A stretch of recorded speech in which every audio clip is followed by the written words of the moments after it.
한번 읽습니다. 시작. 너희 염려를 다 주께 맡기라.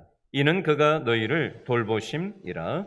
근신하라 깨어라. 너희 대적 마귀가 우는 사자같이 두루다니며 삼킬 자를 찾나니 너희는 믿음을 굳건하게 하여 그를 대적하라. 이는 세상에 있는 너희 형제들도 동일한 고난을 당하는 줄을 알미라. 아멘. 자, 우리 믿음의 형제 자매들에게 옆 사람 눈을 똑바로 쳐다보시고 믿음으로 격려하고 축복하겠습니다. 많이 힘드시죠? 인사하겠습니다. 그래도 오늘 잘 나오셨습니다. 인사하겠습니다. 다시 한번 인사합니다. 믿음으로 살아갑시다. 축복합니다. 인사하겠습니다.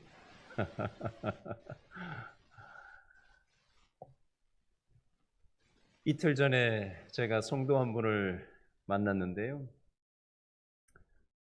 이분은 최근에 건강 문제로 참 많이 힘든 시간을 보내고 계신 분이세요. 건강 문제만 해도 지금 너무 힘든 판에 경제적으로도 지금 굉장히 지금 힘든 시간을 보내고 있고요. 그게 또 다가 아니더라고요. 인간관계도 지금 굉장히 힘든 시간을 보내고 있노라고 저에게 하소연을 하듯이 얘기를 하시더라고요. 여러분, 한 개도 사실 버거운데 두 개 겹치고 세 개 겹치고 그것을 넘어가 버리면 이거 어떻게 감당하겠어요? 이분이 요즘 악몽을 꾼대요, 악몽을. 그러니까 그렇게 힘드니까 이게 마음도 이게 안 잡히고 생각도 이게 통제가 안 될 거잖아요. 그러니까 잠을 자는데 자꾸 악몽을 꾼대요. 한 번은 막 비명을 지르면서 그 악몽에서 깨어난 적도 있대요. 아래 위층에 사는 사람들이 이거 다 들었지 않았을까 싶을 정도로 아주 그냥 그 악몽 속에서 꿈속에서 그 비명 질렀던 게 너무 명확하고 너무 현실같이 느껴져가지고 이게 앞뒤 사람들 그냥 다 들을 만큼 그렇게 큰 소리로 비명을 지르면서 깼다는 얘기를 저한테 나누더라고요. 그리고 어떤 면에서 그렇게 힘든 상황이 없었다면 그냥 넘어갈 수도 있었을 법한 일인데 어떤 일 때문에 뭐가 마음 상하는 일이 있었는데 그 일에 대해서 대성통곡을 하면서 울었다라는 얘기를 저에게 털어놓은 분이 계셨어요. 여러분, 우리가 살아가는 이 세상이 참 만만하지 않죠. 그렇죠? 이런저런 어려움거리들이 우리의 삶 가운데 몰려들 때가 있습니다. 그러다 보면 사는 게 참 막막함을 느낄 때가 있고요. 참 사는 게 어렵다. 내 마음 하나 간수하는 게 왜 이렇게 어려운가? 또 끊임없는 불안함이 오지 않습니까? 정치가 어떻게 될지, 트럼프가 정권 잡고 이 관세 전쟁 틈바구니 속에서 우리나라 같은 이 힘없는 나라가 옛날보다 아주 선진국 반열에 들긴 했지만 여전히 강대국에 비하면은 여전히 끌려다닐 수밖에 없는 그런 약한 나라 입장에서는 굉장히 이 불투명한 거죠. 이 국제 안보와 이 정세에 따라서 우리의 현실적인 그런 경제 생활도 영향을 직격탄을 맞고 있지 않습니까? 그러니까 끊임없이 불안한 거예요. 그러면서 우리 마음속에는 염려되는 마음이 생기는 거죠. 자, 우리가 오늘 읽은 베드로전서 5장 7절 말씀에 보면 이 염려에 대해서 어떻게 하라고 말씀하고 있죠? 베드로전서 5장 7절 말씀을 다시 한번 읽어보겠습니다. 베드로전서 5장 7절 다 같이 시작. 너희 염려를 어떻게 해요? 다 주께 맡기라. 이는 그가 너희를 돌보심이라. 왜 염려를 하나님께 맡기라고 하고 있죠? 하나님께서 우리를 돌보시기 때문에 하나님께 염려를 맡길 것을 이 베드로 사도가 권면하고 있는 겁니다. 자, 그러면 어떤 사람들이 염려를 많이 할까? 이걸 세 가지 측면에서 좀 살펴보려고 합니다.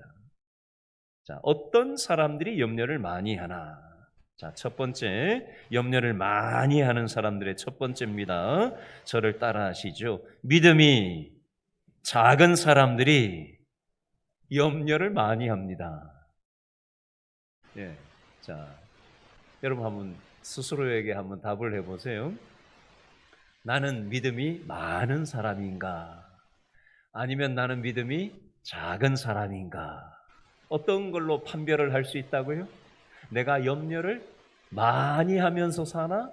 염려를 덜 하면서 사느냐? 여하가 염려의 많고 적음 차이가 믿음이 많고 적음과 맞물려 돌아간다는 겁니다.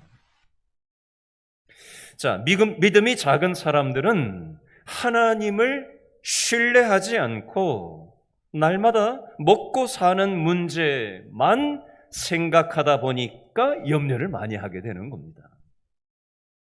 먹고 살아야죠. 근데 먹고 사는 문제만 매여 있으면 하나님이 보이지도 않아요. 하나님이 눈에 뵈지도 않고 내 생각에 온통 어떻게 먹고 살 수 있을까?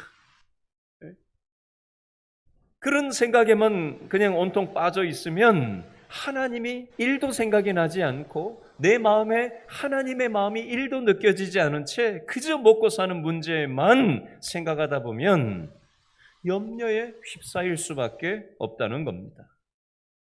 자, 염려에 대한 대표적인 성경 구절이 오늘 본문도 있지만 마태복음 6장 25절에도 나오는데요. 마태복음 6장 25절 제가 읽어드릴게요. 그러므로 내가 너희에게 이르노니 목숨을 위하여 무엇을 먹을까? 무엇을 마실까? 몸을 위하여 무엇을 입을까? 염려하지 말라. 목숨이 음식보다 중하지 아니하며 몸이 의복보다 중하지 아니하냐?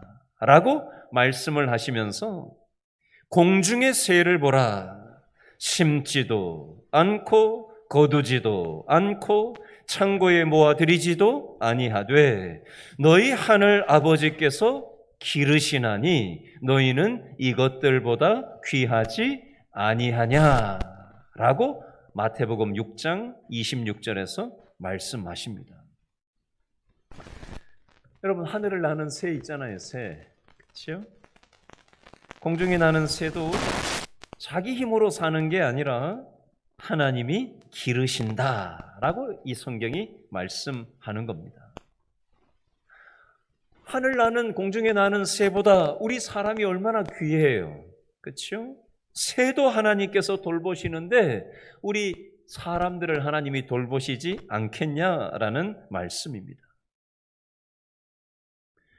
여러분, 우리가 염려한다고 키가 클 수 있나요?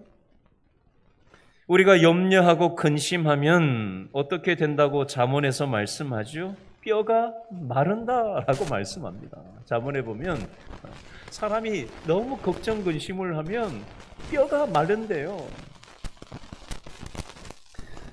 여러분, 살다 보면 만사 귀찮을 때가 있잖아요. 그렇죠? 평상시에는 이렇게 좀 깨끗하게 해놓고 살다가도 만사 귀찮으면은 쓰레기도 안 치우고 집에 책상에 그냥 뭐 옆에 막 수북하게 막 이렇게 청소도 안 하고 쓰레기를 잔뜩 쌓아놓고 그렇게 지낼 때가 있지 않습니까? 만약에 집에 쓰레기를 치우지 않고 수북하게 쌓아놓고 산다면 뭐 세상에 이런 일이라는 프로그램이나 가끔 가다가 TV 프로그램 좀 특별한 사람을 이렇게 비추는 TV 프로그램에 보면 온 집에다가 그냥 잡동사니를 어디서 그렇게 다 주워 모아가지고 막 이게 막 악취가 나고 막 쥐가 들끓고 하는 그런 집에서 사는 분들 이 얘기 TV에서 본 적이 있으시죠? 근데 만약에 우리 집 안에 쓰레기를 그렇게 쌓아놓고 사면 악취가 진동을 할 거예요. 마찬가지 이치입니다. 우리 마음 속에도 근심이라는 염려라는 쓰레기를 치우지 않고 쌓아두고 살면 우리의 마음과 육체가 어떻게 되겠어요? 마음에 악취가 나지 않겠어요? 마음에 병이 들지 않겠습니까? 그죠? 마찬가지 이치라는 겁니다. 근심이 뼈를 마르게 한다지 않습니까? 염려한다고 해서 이게 해결되는 게 아니라는 겁니다. 그래서 마태복음 6장 28절에서 32절 말씀에 보면 이런 말씀이 있어요. 또 너희가 어찌 의복을 위하여 염려하느냐? 들에 백합과 파가 어떻게 자라는가 생각하여 보라. 수고도 아니하고 길쌈도 아니하느니라. 그러나 내가 너희에게 말하노니 솔로몬의 모든 영광으로도 입은 것이 이 꽃 하나만 같지 못하였느니라. 오늘 이따가 내일 아궁이에 던져지는 들풀도 하나님이 이렇게 입히시거든 하물며 너희 일까보냐 믿음이 작은 자들아. 그러므로 염려하여 이르기를 무엇을 먹을까, 무엇을 마실까, 무엇을 입을까 하지 말라. 이는 다 이방인들이 구하는 것이라. 너희 하늘 아버지께서 이 모든 것이 너희에게 있어야 할 줄을 아시느니라. 아멘. 여러분, 구리 시민 한강공원 지난주 금토 주일날까지 유채꽃 축제가 있었는데 가보셨어요? 안 가보셨어요? 하는지도 몰랐어요? 저는 신방 가다 보니까 뭐 이렇게 눈에 띄어가지고 보니까 저 우리 박장수 목사님하고 그때 갔나? 운전하고 저기 유채꽃이라고 저 축제한다고 그래가지고 그걸 하는 걸 알았어요. 구리에 그 한강시민공원 북단에 가면은 지난 금, 토, 주일까지 해서 유채꽃 축제를 했는데 절정은 뭐 오늘이라고 해가지고 오늘 어떤 교회 목사님은 성도들하고 가는 교회가 있더라고요. 나중에 시간 되면 한번 가보세요. 이쁘게 폈더라고요. 여러분, 그 꽃도 하나님께서 사람이 돌보는 것 같지만 들에 얼마나 꽃들이 이쁘게 폈어요. 지난 화요일날 우리 경로관광을 다녀왔는데 그 꽃도 하나님께서 오늘 피었다가 활짝 폈다가 또 금방 꽃은 시들어 버리잖아요. 그것도 그 들풀도 하나님께서 다 기르시는데 입히시는데 우리 사람을 하나님께서 돌보지 않겠냐고 말씀하는 겁니다. 그러면서 믿음이 작은 자들아 이렇게 꾸짖으시는 거예요. 믿음이 작은 자들아 왜 염려하여서 무엇을 먹을까 무엇을 마실까 무엇을 입을까 이렇게 염려하고 있냐? 내가 너희를 돌보지 않겠냐? 하나님은 말씀하시는 거예요. 여러분, 먹고 사는 것만 구하는 것은 하나님 믿지 않는 사람들이 하는 방식입니다. 하나님을 모르는 사람들, 하나님을 믿지 않는 사람들은 하나님을 안 믿으니까 내가 내 인생을 책임져야 돼. 내가 내 인생을 내 스스로 책임져야 되니까 어떻게든지 안간힘을 쓰고 살아남아야 돼요. 이 어려운 세상에서. 그런데 우리는 내가 내 인생을 책임지는 게 아니라 하나님께서 우리를 돌보신다고 말씀하시지 않아요? 그러니까 내 힘으로 그냥 안간힘을 쓰면서 사는 게 아니라 하나님께 우리의 염려를 먹고 사는 문제를 맡겨드리는 거예요. 우리는 하나님을 믿기 때문에 하나님의 자녀들이기 때문에 자녀들인 우리를 하나님이 책임져 주신다는 겁니다. 그러므로 우리는 염려할 필요가 없다는 말씀이에요. 하나님께서는 우리에게 뭐가 필요한지 뭐가 있어야 될지 다 알고 계셔요.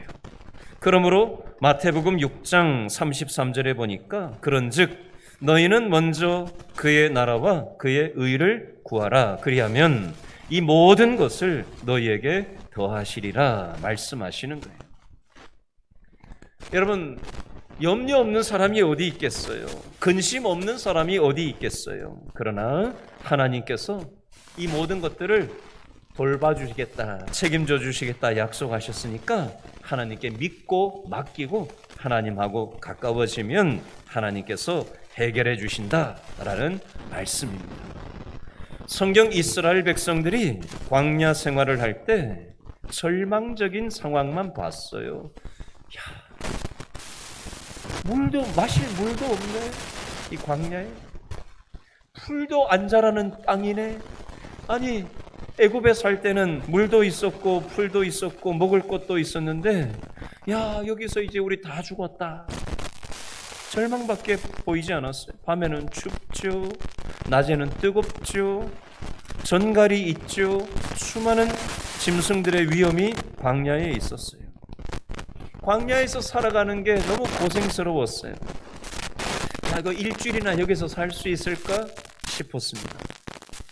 그런데 하나님께서 하나님의 백성 이스라엘 백성들을 광야의 삶 속에서 인도하여 주시고 돌봐주시니까 이 광야에서 40년 동안 이스라엘 백성들이 살 수 있었던 겁니다. 그 말씀이 신명기 8장 44절에 나와요. 이 40년 동안에 내 의복이 헤어지지 아니하였고 내 발이 부르트지 아니하였느니라. 하나님께서 이스라엘 백성들의 건강도 지켜주시고 먹여주시고 입혀주시고 우리가 기도할 때 많이 사용하는 눈동자같이 지켜주셨습니다. 두 번째로 어떤 사람들이 염려를 많이 할까?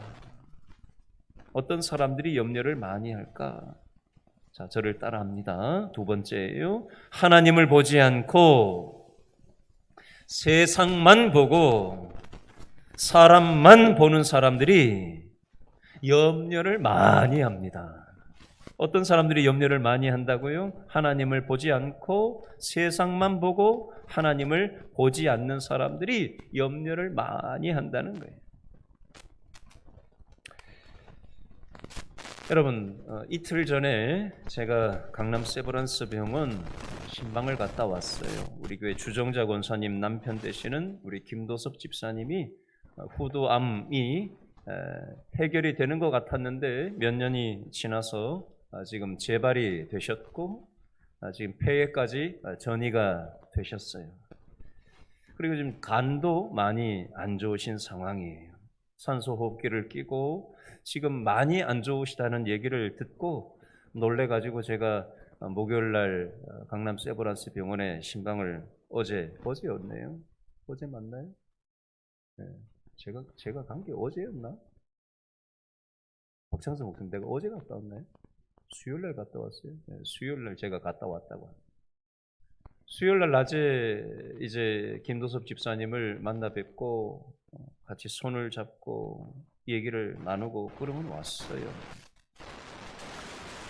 왼쪽에는 밥을 넘길 수가 없어서 위쪽에다가 이 구멍을 뚫어 가지고 이쪽으로 물을 넣고 또 영양을 공급하는 호수를 하나 뚫어 놨고요. 또 오른쪽에는 이 폐에 물이 자꾸 차가지고 폐 쪽에다가 또 구멍을 뚫어 가지고 호수로 연결을 해서 폐에 물이 자꾸 차오르는 걸 자꾸 이제 빼내는 작업을 수시로 한다는 얘기를 들었어요. 오늘 얘기를 들었는데 지금 병원에서 준비하라는 얘기까지 나왔답니다. 마지막을 준비하라.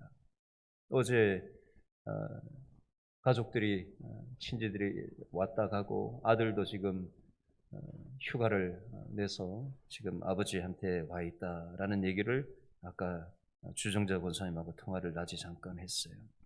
영양제도 지금 다 끊었대요. 영양제 이거 먹어야 어떻게 주입을 해야 되는 거 아니냐라고 했더니 영양제가 오히려 역반응이 일어나서 영양제도 지금 다 끊어버렸다는 겁니다.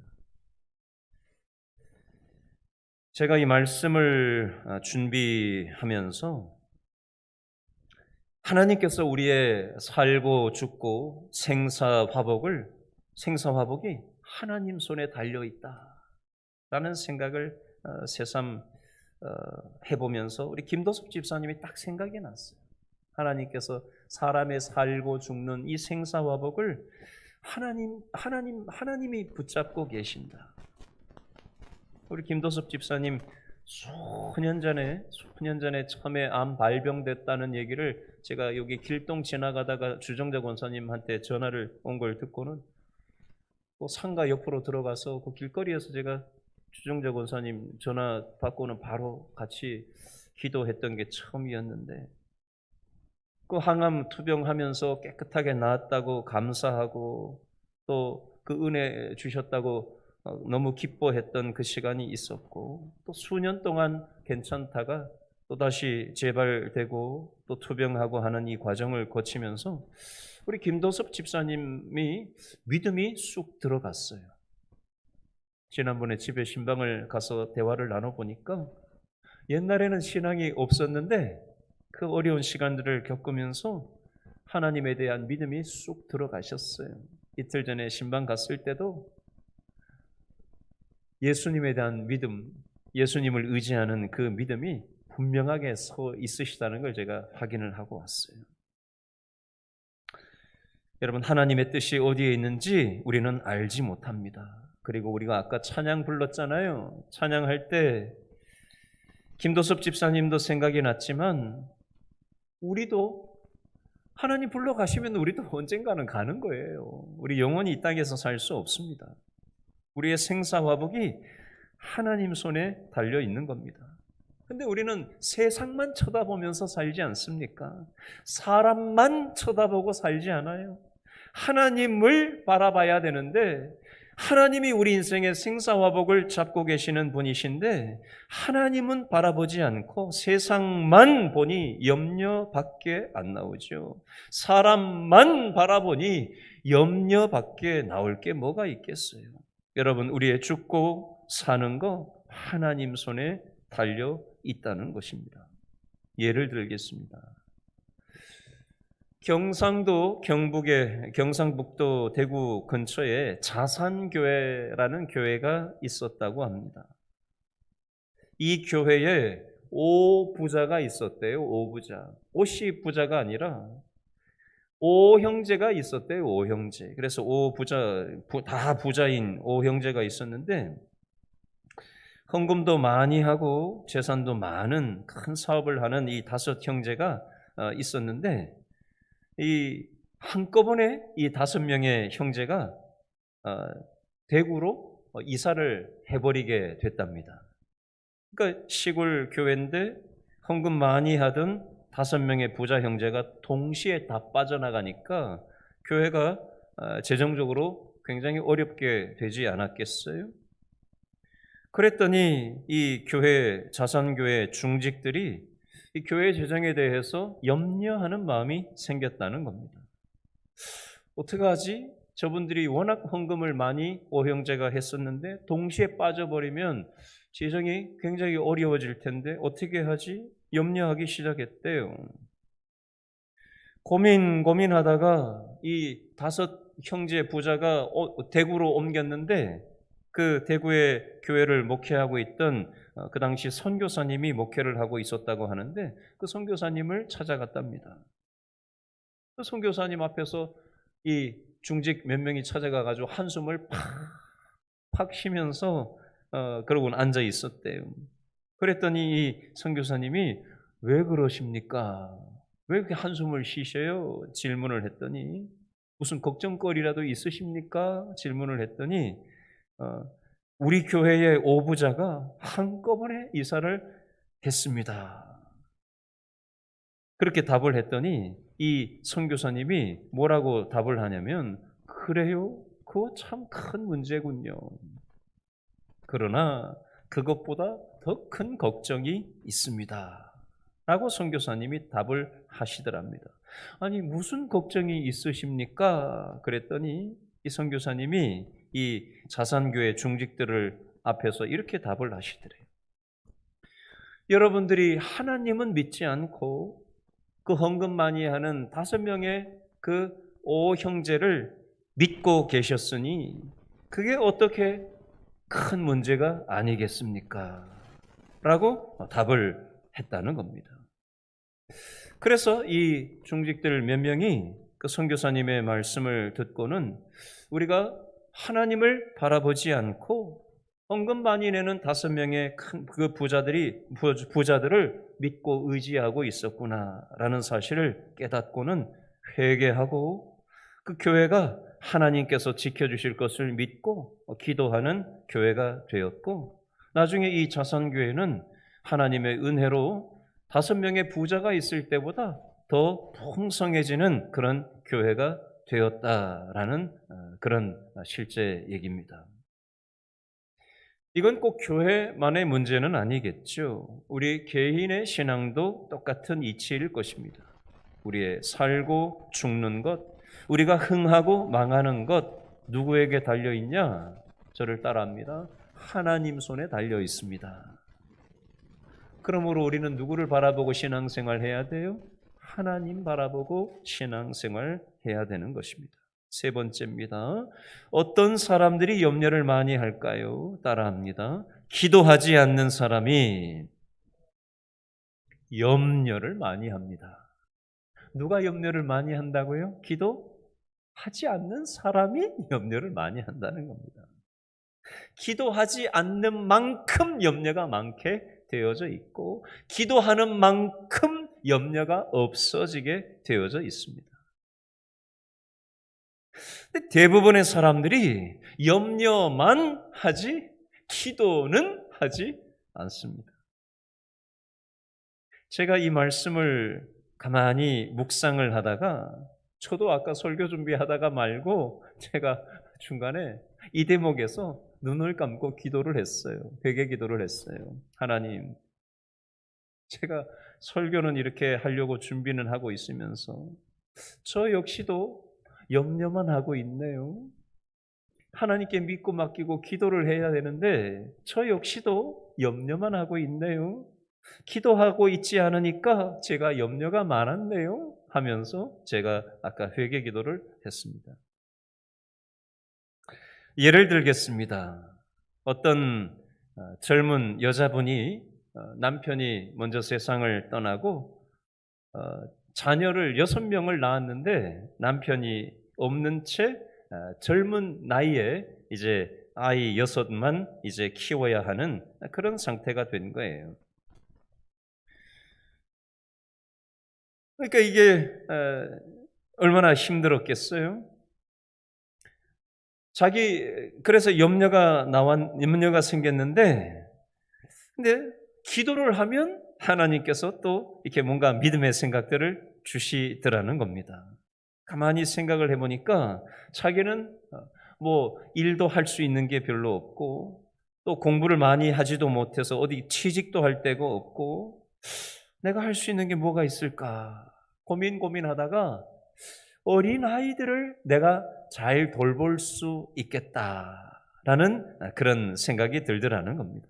그래서 부모 없는 어린 아이들을 데려다가 양 어머니로 그렇게 역할을 해야 되겠다 생각을 하고는 자기 아이들 6명만 키운 게 아니라 20년 동안 100명의 아이들을 데려다가 길렀대요. 이게 우리나라가 아니라 미국인데요. 미국에는 이제 부모 없는 아이들을 데려다가 키우면은 정부에서 그 당시에 400불씩 줬다고 합니다. 그래서 이 100여 명의 아이들을 키워내면서 정부에서 지원을 받아가지고 생활을 하면서 이 아이들을 맡아서 잘 길러냈다는 소문이 나가지고 신문 기자가 와가지고 이 부인한테 인터뷰를 하면서 무슨 비결로 그 100여 명의 아이들을, 그렇게 많은 아이들을 그렇게 잘 길러낼 수가 있었습니까? 라고 질문을 했더니 이 분이 이렇게 답을 했답니다. 하나님과 함께 일했습니다. 그래서 20년 동안 걱정, 근심은 하나님께 다 맡겨버리고 열심히 아이들을 내가 길렀더니 하나님께서 일을 잘 할 수 있도록 돌봐 주셨습니다. 이게 비결입니다. 이렇게 답을 했다는 겁니다. 여러분, 이 이야기를 통해서 우리가 알 수 있는 것은 따라합니다. 기도하면 길이 열립니다. 근데 기도를 하는 사람은 염려하지 않아요. 염려거리가 해결되는 것입니다. 근데 기도하지 않으면 답이 없어요.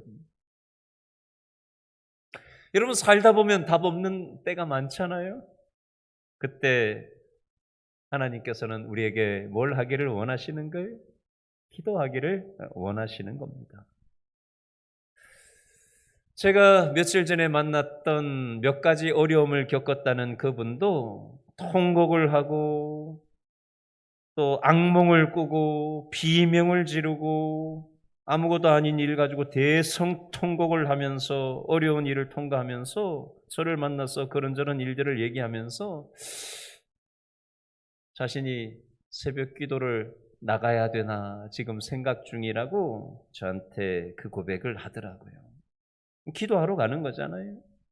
그 염려 근심을 하나님께 맡기려고 나가는 거잖아요. 그렇죠? 저와 여러분도 마찬가지입니다.